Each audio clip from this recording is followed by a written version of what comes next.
Salut à tous et bienvenue dans cette première vidéo de la nouvelle rubrique Technobjet. Dans cette rubrique, on va essayer de comprendre comment sont fabriqués les objets. Mais avant toute chose, on va devoir connaître les bases. Et aujourd'hui, on commence par le plastique, parce que... Le plastique, c'est fantastique! Faisons un bref historique. On a commencé à développer les matériaux plastiques au milieu du 19e siècle avec des plastiques d'origine naturelle comme le latex, issu de la sève de l'EVA, les plastiques celluloïdes qui sont issus de la cellulose extraite du bois ou du coton, ou encore la galalite issue de la caséine du lait. Il existe plein d'autres plastiques qui se sont développés pendant ces années-là, mais on va pas trop en parler parce qu'à part quelques exceptions, on les utilise plus trop aujourd'hui. Alors tout d'abord, c'est quoi un plastique? Eh bien le mot plastique vient du grec plastikos qui désigne quelque chose de relatif au modelage. Donc le plastique est un matériau qui va pouvoir être formé et déformé. Mais le plastique c'est surtout beaucoup de chimie, on pourra pas y couper. Donc pour commencer on part d'un monomère, c'est-à-dire une molécule, c'est-à-dire un groupe d'atomes organisés de manière bien précise. Si vous ne savez pas ce que c'est qu'un atome et que vous n'en avez jamais entendu parler, je vous renvoie vers la vidéo d'y penser qui nous l'explique plutôt bien. Et pour ceux qui n'ont pas le courage d'aller regarder sa vidéo, on va tout simplement se dire que l'atome c'est le plus petit composant de la matière. Ce qui est pas totalement vrai, mais bon on va pas rentrer dans les détails. Et des atomes il en existe des tas.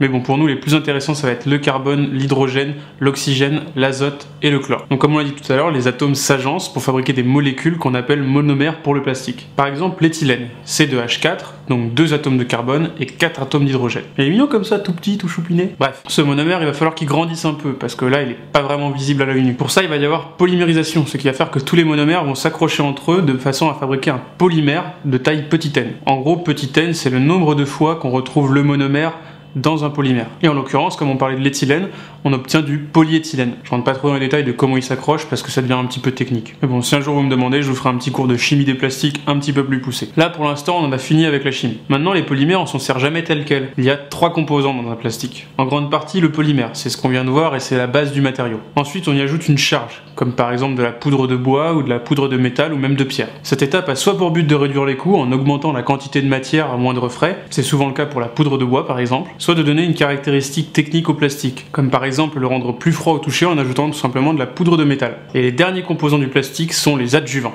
Bon, l'adjuvant, c'est par exemple des colorants ou des additifs permettant au plastique de mieux résister aux ultraviolets du soleil. Et des plastiques, il en existe beaucoup.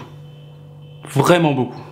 Donc on va juste se concentrer sur les plus utilisés. Et pour ça, je vous ai préparé un top 14 des plastiques les plus cool. Oui, je sais, c'est totalement subjectif. Numéro 14, l'acétate de cellulose, ou CA. Donc lui, pour le coup, c'est un plastique issu de la cellulose, du bois et du coton. Et je l'aime pas trop. Pourquoi? Bah déjà, regardez son motif, beaucoup trop grand. Surtout, on s'en sert pour fabriquer des filtres de cigarettes. Nul. Numéro 13, le polyester insaturé, ou UP. Allez savoir pourquoi. Alors là, déjà, le motif est plus cool. Mais bon, ce plastique est pas dingue, il sert généralement à faire des colles ou des résines bon marché. Numéro 12, le polystyrène expansé, ou PSE. Celui-là, vous le connaissez tous. Il sert souvent d'emballage pour caler les objets dans les cartons. Et il sert aussi parfois d'isolant. Il est obtenu en injectant du gaz dans le plastique quand il est encore chaud. D'où les petites boules.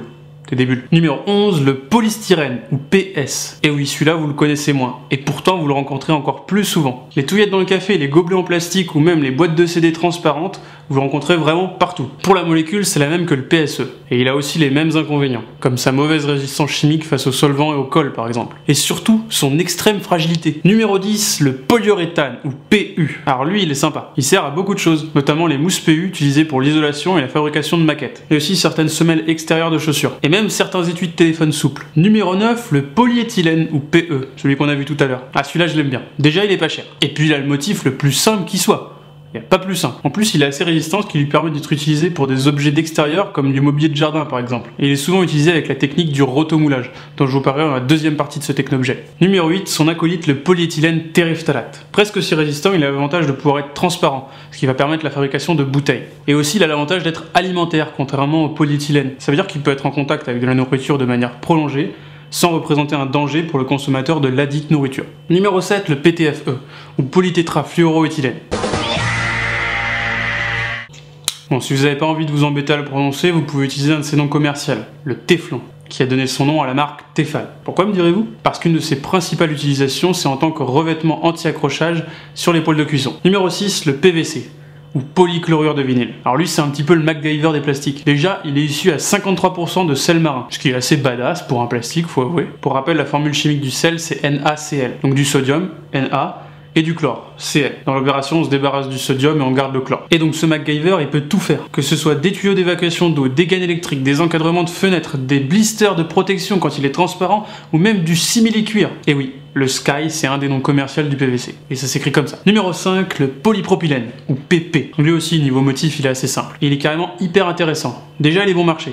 Il est alimentaire, il est souple, il peut être transparent et il est indéchirable. Par contre, il est difficile à coller, sans traitement et de manière solide et durable. Parce que je vois déjà les petits malins dans les commentaires qui vont coller 2 bouts de Polypro et me dire « Ah mais ça tient, je comprends pas !» Non, ça tient pas. Le Polypro, c'est son petit nom, est souvent utilisé pour faire des classeurs par exemple, mais aussi des gobelets en plastique. D'ailleurs, petite astuce en soirée pour savoir si votre gobelet est en polystyrène ou en polypropylène. S'il se casse quand vous appuyez dessus comme ça, c'est du polystyrène. Sinon, c'est du polypropylène. Alors faites-le quand votre verre est vide, hein. Soyez pas stupide. Mais avec ça, vous pouvez savoir si votre hôte pense à vous ou pas. Numéro 4, les polyamides, ou PA. Oui, c'est bien, merci à ceux qui suivent. Là, c'est plus une famille, parce qu'il y en a plusieurs, notamment le nylon, qui est aussi un nom commercial, et qui est utilisé pour les fils de pêche et les collants notamment. Et de manière générale, les polyamides sont souvent utilisés pour faire des textiles. Numéro 3, l'acrylonitrile butadiène styrène, ou ABS, comme sur ta voiture. Alors lui, pour le motif, il s'embête pas. Il prend 3 molécules, et il les met bout à bout. Mais sinon, il est quand même cool. Il se moule facilement par injection, donc il permet de faire plein de pièces d'électroménager et de jouets. Que ce soit votre télé, votre aspirateur, votre mixeur, ou même votre cafetière, ils contiennent tous en majorité de l'ABS. Ce qui en fait le plastique que vous rencontrez le plus souvent. Et c'est aussi le plastique le plus utilisé pour les imprimantes 3D. Numéro 2, le polyméthacrylate de méthyle, ou PMMA. Encore un nom à coucher dehors. Et là, vous allez me dire,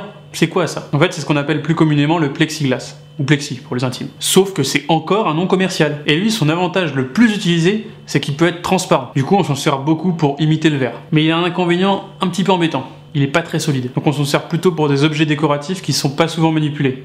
Des présentoirs dans des vitrines par exemple. Et le champion de ce top, c'est le polycarbonate, ou PC. En gros, c'est comme le PMMA, mais en beaucoup plus solide, et aussi en beaucoup plus cher. Donc on s'en sert pour des objets qui ont besoin de résistance et de transparence, comme les visières de casque de moto et les verres de lunettes de soleil par exemple. Et aussi pour un truc qui doit arrêter les briques, les boucliers de CRS. Bref, lui c'est le champion de toute catégorie des plastiques. Il est hyper badass. Alors forcément il y a des plastiques dont je n'ai pas parlé, il y a certaines choses que je n'ai pas dites, mais l'essentiel est là.